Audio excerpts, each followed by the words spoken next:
On savait que ça allait être un match difficile. On connaît leurs atouts offensifs.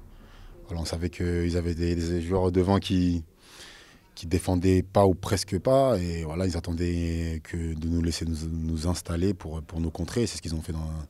C'est ce qu'ils ont fait. Ils ont marqué le premier but. Maintenant, après, je pense qu'on a réussi à être solide. On a gardé nos valeurs, on a réussi à se battre. On a à la mi-temps avec ce petit but d'avance. Et en suivant les consignes du coach, c'était vraiment ça, de continuer à les contenir et les 10 dernières minutes, essayer de quelque chose de plus offensif. Maintenant, on prend ce but directement en revenant de la mi-temps qui nous casse un peu, qui casse notre morale un petit peu. Et à partir de là, voilà, ils ont déroulé, ils ont fait montrer leur qualité. Et voilà, on les connaissait déjà avant, on les a connus encore aujourd'hui. Voilà, c'est dommage, on perd ce dernier match. Mais voilà, on va partir en vacances et revenir avec du sang neuf et se concentrer sur la deuxième partie du championnat. Y a-t-il du positif à retenir ce soir, malgré la lourde défaite évidemment, mais quand on voit le passage à vide que vous avez connu notamment au mois de novembre avec ces nombreux buts encaissés, là il y a eu quand même du mieux en championnat, la victoire en Coupe de la Ligue, donc même s'il y a eu 4-1 à l'arrivée, est-ce qu'il y a du positif peut-être dans l'état d'esprit à retirer de cette rencontre? Je pense qu'on s'est bien relevé après cette série de défaites qu'on a pu faire il n'y a pas si longtemps. On sort d'une belle victoire en Coupe contre Rennes. Maintenant, voilà, le PSG, on les connaît tous. On sait que c'est les cadors du championnat. Certes, ça fait toujours mal de prendre autant de buts et de perdre une défaite aussi large, mais je pense qu'il y a des positifs. Déjà, le but qu'on marque aujourd'hui, c'est pas tout le monde qui vient au parc et qui réussit à marquer un but. Maintenant, voilà, comme j'ai dit, cette défaite, elle est passée et on va se concentrer sur le futur et essayer de faire une belle deuxième partie de saison. On est à mi-championnat et Amiens est 18e du classement. On savait que votre équipe allait sans doute viser le maintien.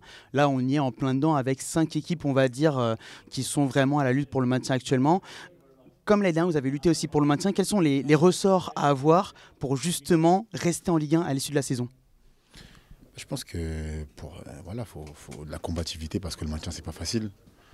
Je pense qu'on a cette qualité-là d'avoir une équipe solidaire. On se bat les uns pour les autres. C'est ce qui nous a maintenus l'année dernière et c'est ce qui a maintenu l'équipe aussi l'année d'avant. Voilà, on a fait preuve encore cette saison.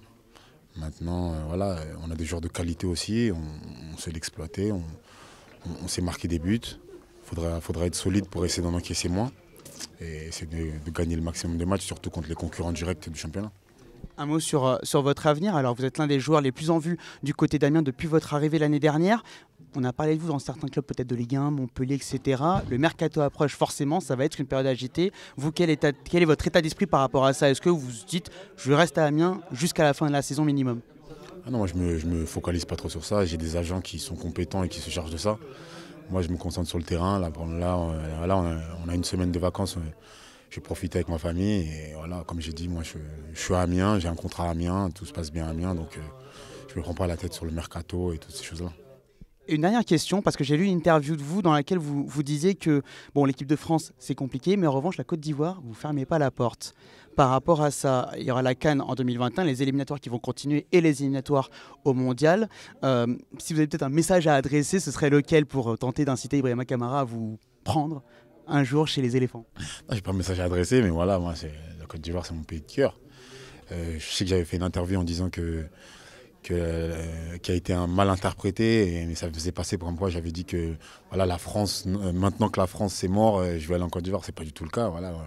Moi, la Côte d'Ivoire, c'est le pays de mes parents, c'est mon pays de cœur, et ça me ferait énormément plaisir de jouer pour ce pays un jour, de porter les couleurs et de défendre les éléphants. Donc, j'ai pas vraiment de message à adresser au sélectionneur.